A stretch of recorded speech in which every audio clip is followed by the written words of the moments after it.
You're listening to Seminary Dropout, Episode 6.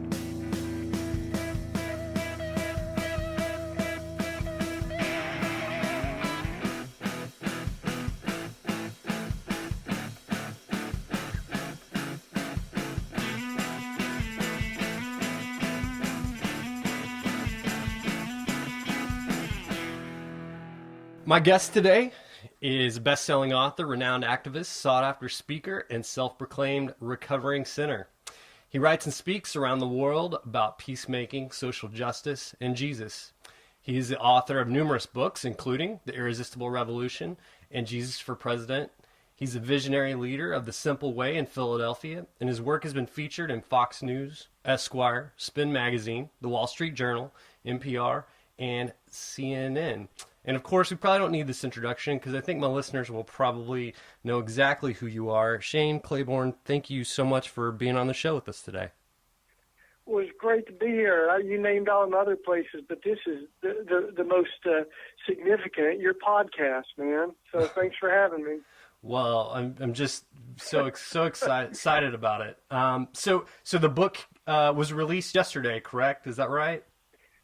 Yeah, it sure Okay. was. Officially, I've had a copy a little longer than that, but yeah, we're so thrilled it's getting out there and creating some good conversation. Well, cool. Well, so since it was released just yesterday, I haven't been able to read it exhaustively, but have gotten to read a bit of it, and I have to tell you, I'm so excited about it.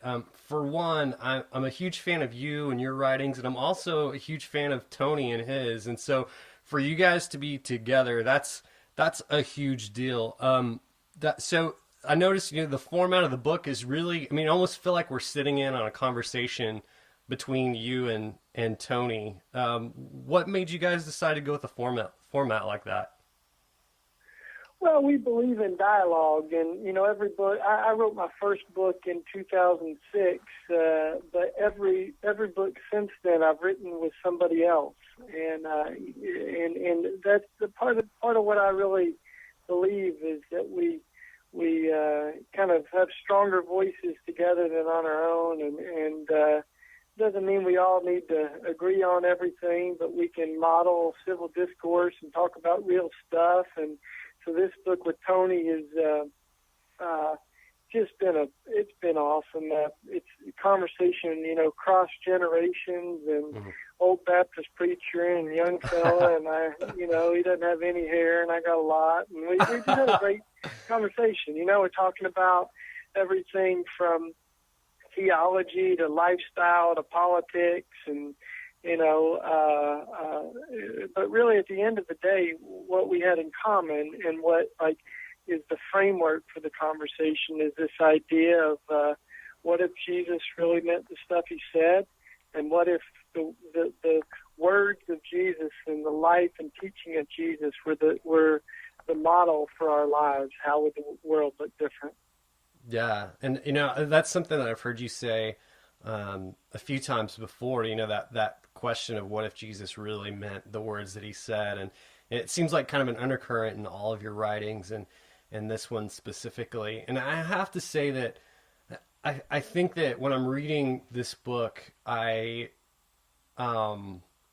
it's so refreshing because I feel like too often, even from the Christian world, even from pastors and church leaders, when they speak on these things, they're too many times I feel like just kind of an echo of secular conservatives or liberals. It's just kind of an echo of whatever the world says about those things on either side, and so it's so refreshing to hear you and Tony take those things and really look at them through the lens of Jesus and his life.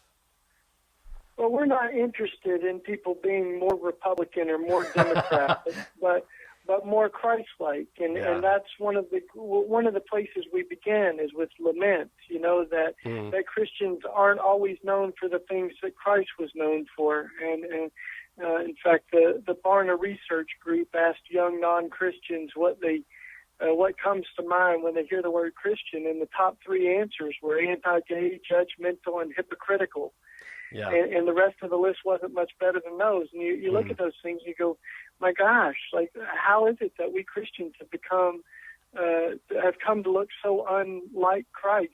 And how is it that we've become often known more for what we're against than what we're for? You know, more for who we've excluded than who we've embraced. When Jesus said, "They'll know you're Christians by your love." So we want to be known by our love, and that we want to be known for a Christianity that looks like Christ. There's a great line Gandhi had, actually, that I kind of stole. What if Jesus meant the stuff he said? Is Gandhi at one point, he said, "Well, what do you think about Christianity?" And he said, "I love Jesus. I just wish the Christians took him more seriously." Yeah. Because if you read the Sermon on the Mount and these things, and you just go, wow, that's not the kind of things that we Christians have been known for. But it was Tony and I's ambition to provoke, imagination and thought, to think, well, what if we really did set ourselves to live as if Jesus meant the stuff he said? Yeah, yeah. And, often I feel like I hear, people who are, believers who hear those stats that, when they, what do you think when you think about Christians and that anti-gay and anti all things, and a lot of believers hear that and say, that's not really fair. And my gut reaction to that is, no, I think it really is fair. I think it's sadly accurate of kind of who we've been. And so that's why I think what you and Tony have written down here is so important, because it says, here's what we are about or need to be about. And so I'm so, excited to see that conversation happening. Well, the truth often is uncomfortable to us, but the fact is that study after study has shown that that Christians are not often known for things like the fruits of the Spirit, which are love, joy, peace, patience, kindness, goodness, gentleness. We're known for very different things as an onlooking world looks on. So the things that are the fruits of the Spirit, the Beatitudes of Jesus, all this debate about, prayer in schools, all these things, you think like, well, is America a Christian nation? You're like, the real litmus test is, does it look like Jesus? And I love how Wendell Berry once said, we can print money that says "In God We Trust," but our economy continues to look like the 7 deadly sins. So, you can call anything Christian, but the question at the end of the day is that does it actually resemble Christ? Because that's why the early followers of Jesus began to be called Christians, was because they were little Christ. They were living in ways that reminded people of Christ, so that's the kind of Christianity that we hope to practice and to see again. Because there's all sorts of every religion has people that have distorted the best of our faith. Jewish, Muslim, Christian. We've all seen. No one kills like they kill in the name of God, and we've seen Christians do it. We've seen Muslims do it. I mean, some of the most atrocious crimes in history have been by people that would proclaim to be Christians, that are holding the Bible in their hand and then are doing terrible things like the Ku Klux Klan or Adolf Hitler. I mean, so many of these, they actually had the Bible in their hand, and it was a terrible, distorted theology.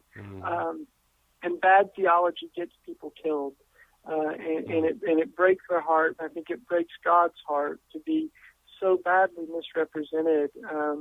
And it's not that we're perfect, but we sure are saying, like, we want to point people towards Christ. And, when folks are holding signs that say God hates fags or burning the Quran or whatever these things are, these are people that hijack the headlines with hatred.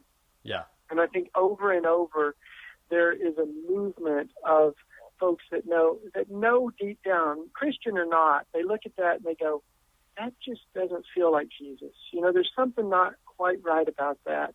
And so that's where we want to to point towards is go, hey, give Jesus a chance. Let's let Jesus survive all the embarrassing things that we Christians have done in his name. So the real place to begin is with a posture of humility and confession and lament of the ways that we've gone wrong and the ways we continue to go wrong. So let's begin with the log in our own eye, and the best critique of what's wrong is the practice of something better. So the answer to bad theology isn't no theology, but it's good theology. The practice, the solution to bad Christianity isn't, no Christianity, but a practice of Christianity that does resemble Christ again. That's good. That's good. You talk a lot about in the book about how we live such safe lives. And so I'm wondering if you'll talk about that a little bit, just, that we do live such safe and sanitary lives, and kind of, I often wonder, where do we get that? I think safety might be the number one Christian American idol that we have today. And when you look at the Bible, when you look at Jesus's life and even Paul, safety doesn't seem to be something that they're very concerned about. And so I know you mentioned that a little bit in the book, and even I watched the trailer for the book that you guys had, and you talked about that a little bit. So I wonder if you would speak to that some. Oh, as you look at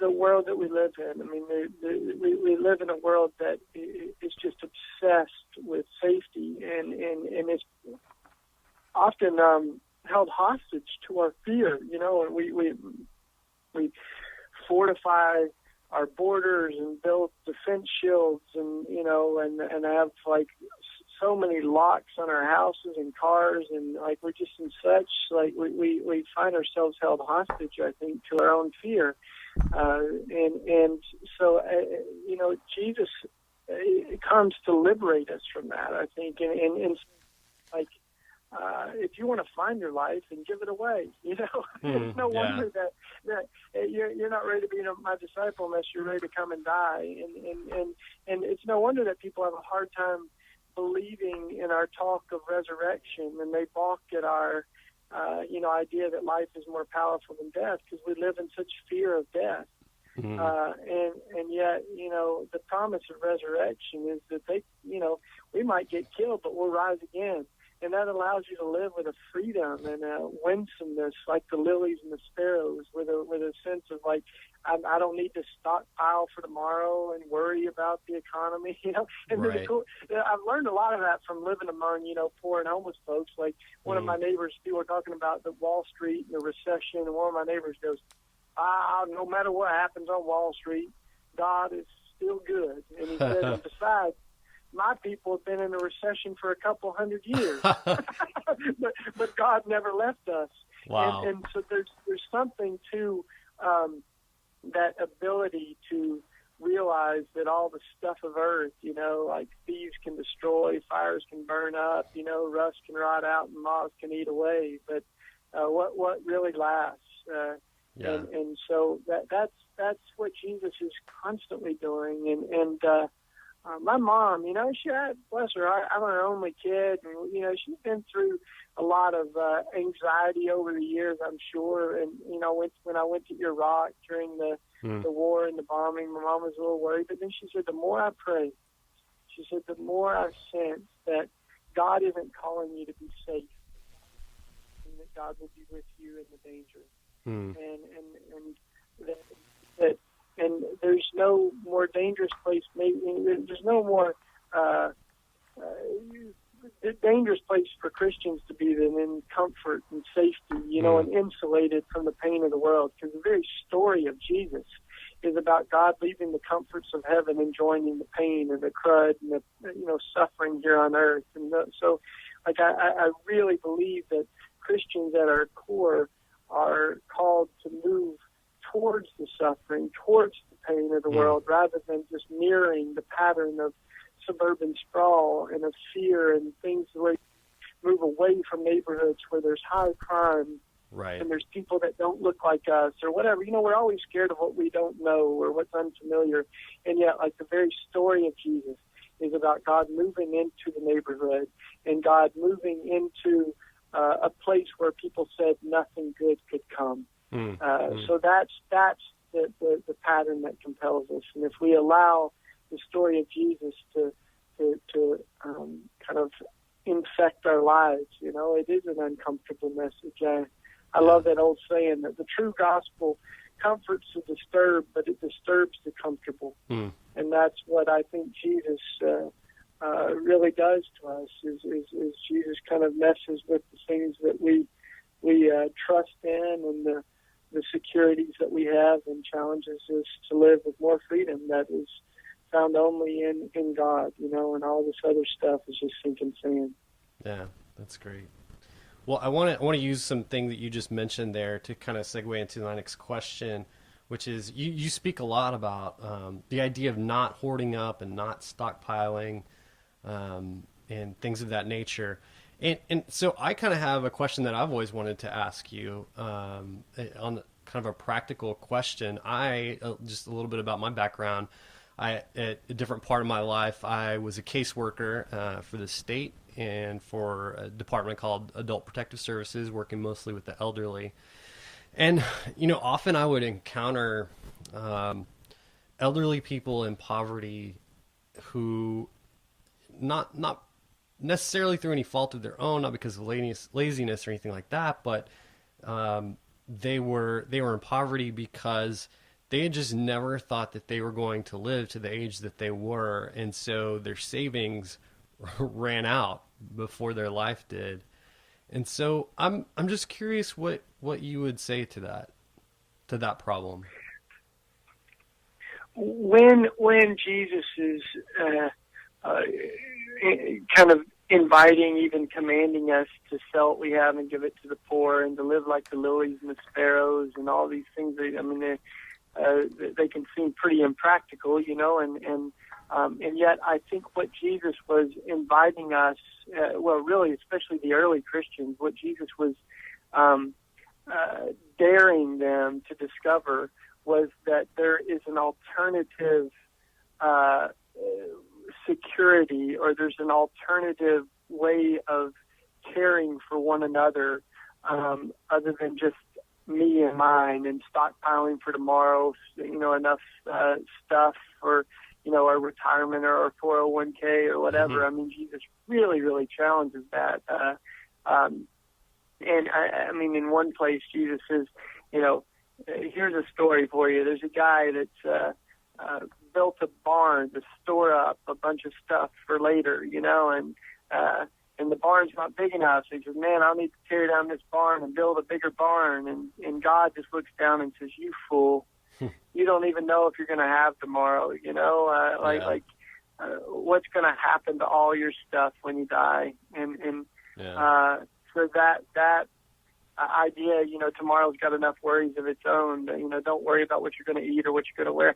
It's a huge thing. But as I look at it closely, and I've studied the early church, you get the sense that part of why Jesus sent the disciples out with no extra clothes and no extra food, or, nothing at all, was not so that they would just suffer in poverty and alone, but so that they would be dependent on hospitality and on community. So it put them in a place where they needed other people, and you go into a town and you knock on the door, and folks will welcome you. And if they don't, then it'll be better for Sodom and Gomorrah than for those people. So it's like to put them in a place where they needed hospitality and they needed to practice it. And this is before couchhopper.com. This is like, but it's beautiful. And one of the early Christians said, I have no house, but we have homes everywhere we go. And what they discovered was this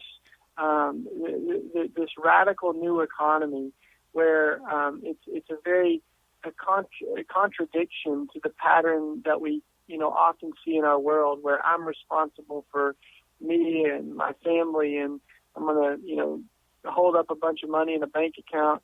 And there's another way of going, no, actually, we're going to take care of each other. And in the early church, it says everybody shared everything they had. No one claimed any of their possessions were their own. It says there were no needy persons among them, because people would bring their offerings and they would put them before the community and they'd share together. So it's that idea is that this old commonwealth, common good idea, communal sharing that's rooted in love. So when we pray every day in the Lord's Prayer, give us this day our daily bread, it is also going, I'm not going to, pray for tomorrow's bread. I'm not going to just pray for my bread. We're praying that everyone would have enough for this day, their daily bread. And right now, that's not the case. And part of the reason that it's not the case is masses of people are living in poverty so that a handful of people can live however they wish. And I think that the growing disparity between the super rich and the super poor is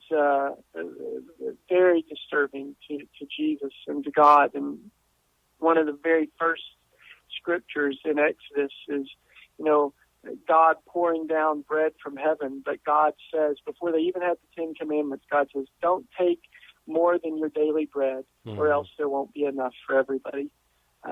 So I think that practice of simplicity and of sharing is at the very heart of God, and the very heart of Jesus. And we've gone a long way from that, where 1% of the world is owning so much, while 99% of the world has very little or even not enough to scrape by. Right. Well, I guess somewhat similar to that question is I came across, this is a blogger that I read quite often, a Christian blogger, and she was just kind of confessing that sometimes that she felt guilty because her faith outwardly didn't look exactly like Shane Claiborne's.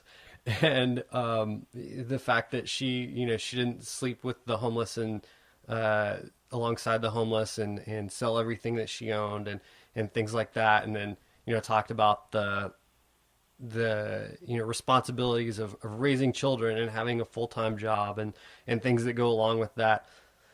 And I'm wondering if that is a sentiment that you come across often as you travel and as you meet people, and what your response is to that. Oh, I don't. I think it's funny because sometimes I hear people describe, our life or my life, and I'm like, my life doesn't look like Shane Claiborne, and I think that at least in the way that people have it in their mind, and for me, the interest is not for people to be more like me, but for all of us to be more like Christ, and that's the point of our book. With the Red Letter Revolution, was Tony and I don't exactly do things the same way. I mean, he I like to make clothes, so I make a lot of my own clothes. Tony's got like a sports, like a suit jacket that he's worn for like 30 years. I mean, he had it on when I was in college, and he got it from a thrift store. So I think I don't think that non-conformity to the patterns of the world, that doesn't mean uniformity. It doesn't mean that we're all going to do the same thing, but I think what we can do is say, we're not going to conform to the patterns where of this world where some people have so much more than me while others have less, or the patterns of violence or the patterns of exclusion. But what does that look like? Well, it looks different for each person. And, let me just share a story, because, thinking about our last question of people dying, old and alone, and people responding in different ways. One of my buddies that lives up the street, he's got 2 kids, and he and his wife and family, she was a social worker too, a lot like you, bro, and she was visiting one of her clients, and they're digging through her stuff as they're trying to move her into an elderly folks home, and she had Alzheimer's, and so they're packing her stuff up for her and helping her move on. And as they're packing it up, they see a little note she had written that essentially said, "Dear God, please don't let me die alone in an old folks home." Oh my gosh. And, you read that, they're like, oh, my gosh, what do we do? Well, I mean, before long, they had adopted this old woman into their family, and they started living together. And that doesn't mean at all like, they lived happily ever after. There are days they wanted to rip their hair out or rip her hair out, or whatever. Right. And yet, like, one day, on a particularly hard day, they said, we had no idea how long she would live, But like, in the end, they loved her well. And she died not in an old folks' home, but with a family around her, telling stories about her life, holding her hand as she died.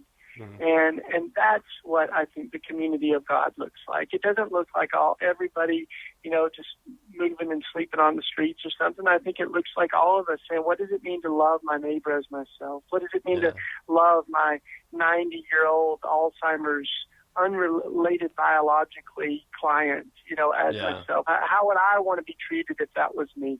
And in the end, I think we have so much imagination and freedom in the spirit that we don't need to feel like we've got to conform to one model of what it can look like to follow Jesus. You even look at two tax collectors in Scripture, Zacchaeus and Matthew, and they don't respond in the exact same way. One sells everything, the other sells half of everything, and pays people back 4 times what he had owed them. So like they're different kinds of people. Because of Christ. But in the end, we're reorienting our life in light of Christ and in light of the pain and suffering of our neighbors around the world. That's great. That's great. So I have some questions from listeners that I'd like to ask you. Melissa wants to know your thoughts on how to raise children of peace. How do you teach them about history and our current war? How do you teach them killing is bad while still helping them to be respectful to those in uniform? And hey, I'll say, how do we do those things? Yeah, one of the things that we have to do, I think, is to be honest about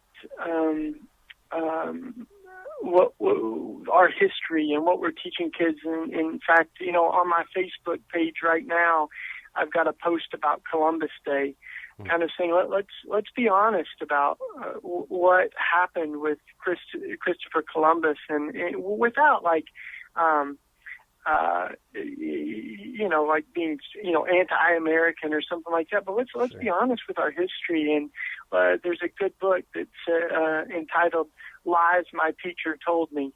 And it kind of gets at that we're not teaching our kids real history. We're not always teaching our kids the right heroes and sheroes, So I think part of what we got to do is we got to say, as Christians, we have a different story than just the story of kings and presidents and nations and empires. We've got the story of what God's doing through history. So our heroes are not just, the Christopher Columbuses and the Rockefellers, but our heroes are the heroes of compassion, Mother Teresa and Oscar Romero and St. Francis. And so I think we've got to teach our kids those things. And we shouldn't be scared of really hard conversations and frank dialogue, like, can you follow Jesus and serve in the military? I mean, for me, I really believe that when Jesus said that we're to love our enemies, he meant we shouldn't kill them.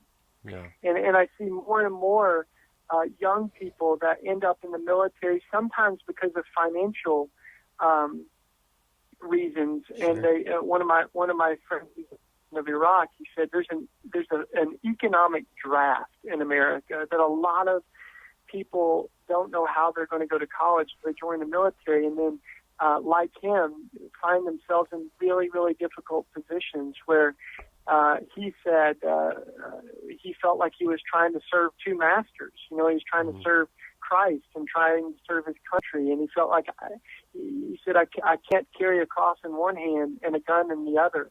Yeah. So I think we got to really have those conversations with our kids, and that doesn't mean that we're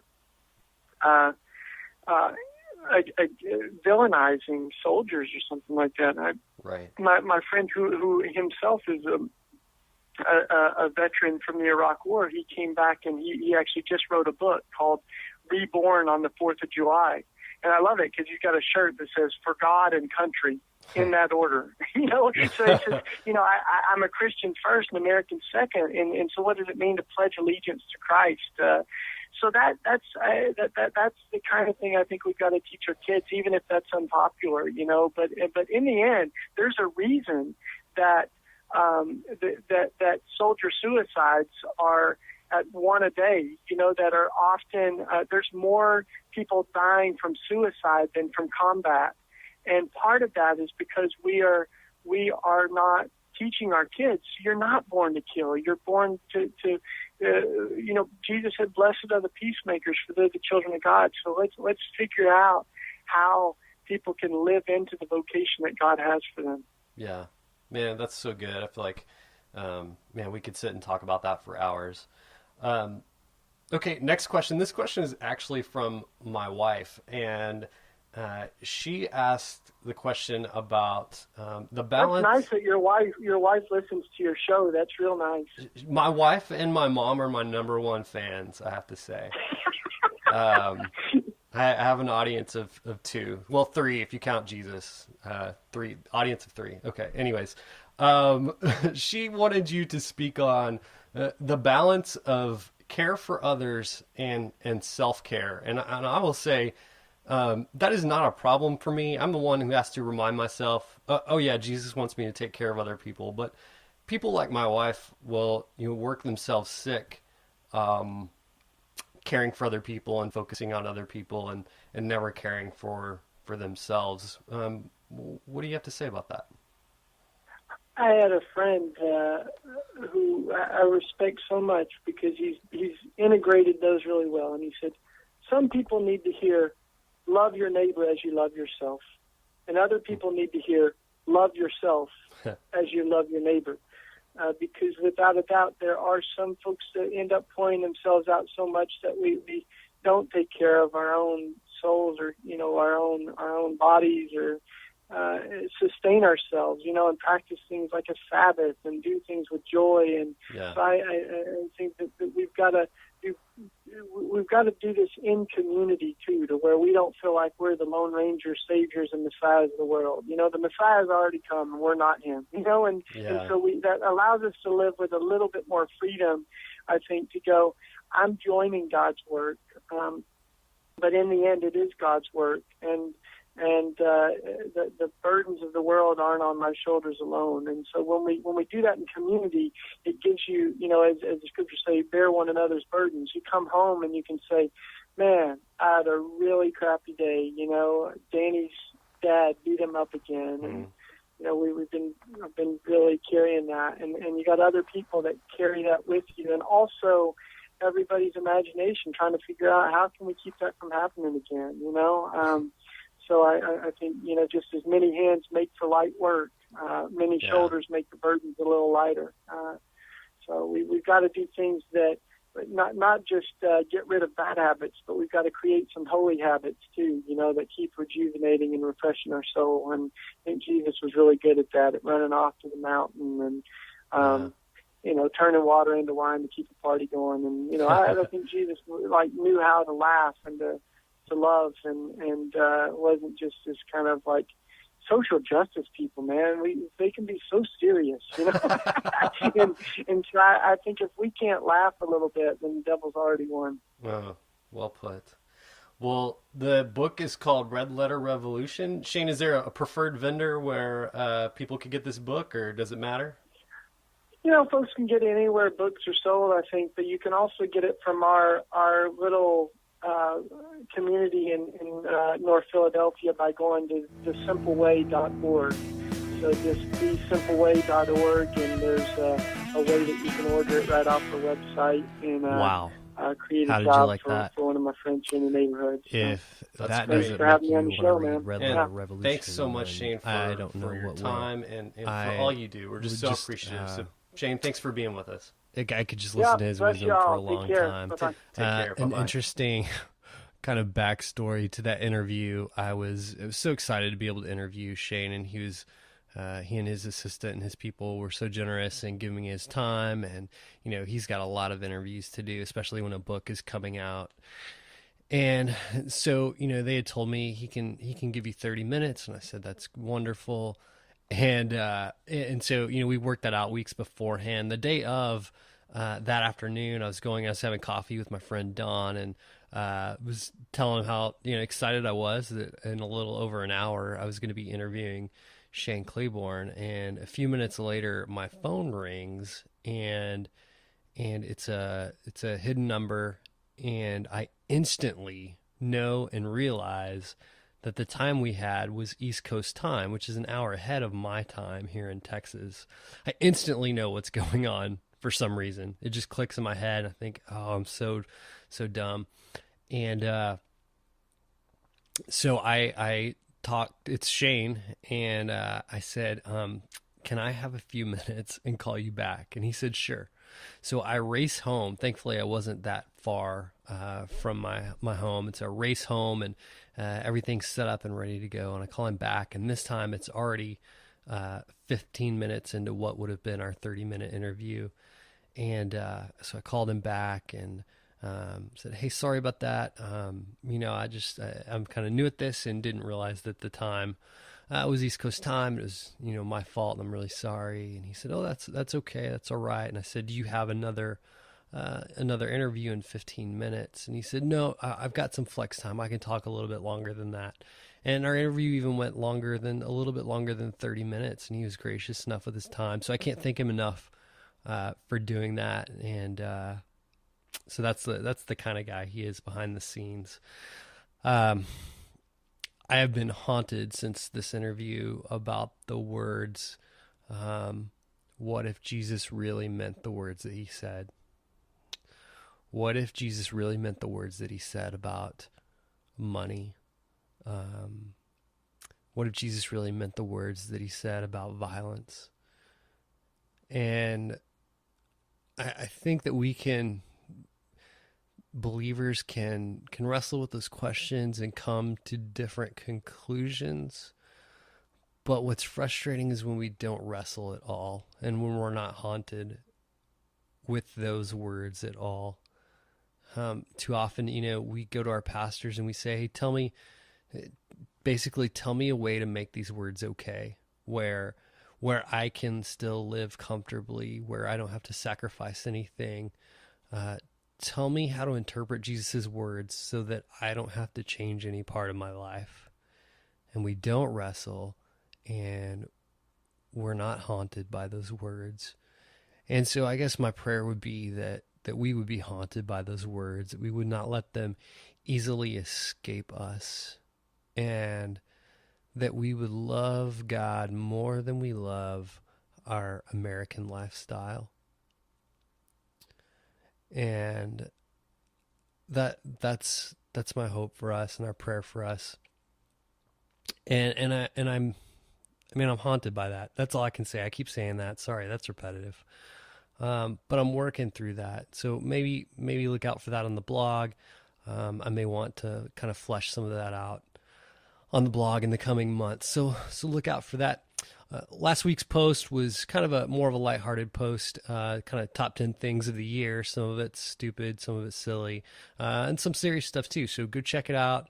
That top 10 list of 2012. I hope you like it.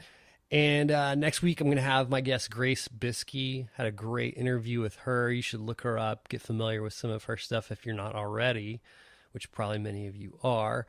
And and look forward for that interview in 2 weeks. All right, I guess that's all I've got. I hope that you're having a great day. If you are listening to this on Monday, January 7th, 2013, the day that this episode is released, wasn't Downton Abbey great last night? Downton, not downtown. I'm a hick. Downton Abbey, wasn't it great? Season 3 premiere? Yeah, you know what I'm talking about. Okay, no spoilers. All right, that's it. Thanks, guys. Have a great week, and see you next time around. Bye.